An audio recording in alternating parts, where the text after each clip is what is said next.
যে নারী রমজান মাসে 6টি জিকির করবে ওই নারী পৃথিবীর ভিতরে শ্রেষ্ঠ ভাগ্যবতী নারী হবে এবং আল্লাহ তাআলা তার সকল দোয়া কবুল করবেন, তার সকল অভাব দূর করবেন, তার সকল কষ্ট দূর করবেন।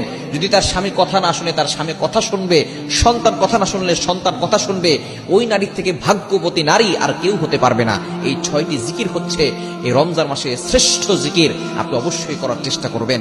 1 নাম্বার জিকির হচ্ছে নারীদের জন্য, মা বোনদের জন্য, সেটা হচ্ছে দুরূদ ইস্তেগফার বেশি বেশি পড়বেন। ইস্তেগফার যত বেশি পারবেন তত বেশি করবেন। ইস্তেগফারের মাধ্যমে আল্লাহ তাআলা আপনার সকল গুনাহ ক্ষমা করে দিবেন, আল্লাহ বিপদ দূর করবেন, অভাব দূর করবেন, কষ্ট দূর করবেন, বালা মুসিবত দূর করবেন, টেনশন দূর করবেন, রিজিকের ব্যবস্থা করবেন। এজন্য ইস্তেগফার, আস্তাগফিরুল্লাহ আস্তাগফিরুল্লাহ আস্তাগফিরুল্লাহ। আপনি কাজ করতেছেন, বলেন আস্তাগফিরুল্লাহ।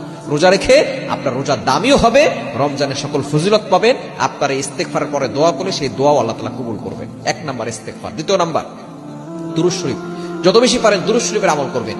মা বোনরা বিশেষ করে দুরূদ শরীফের আমল অনেকেই বেশি পড়েন, বিশেষ করে দুরূদ ইব্রাহিম যেটা আমরা নামাজে পড়ি সেই দুরূদটা পড়ার চেষ্টা করবেন। বিশেষ করে আমরা সকলেই এগুলো বাসায় মেসেজগুলো পৌঁছে দিব।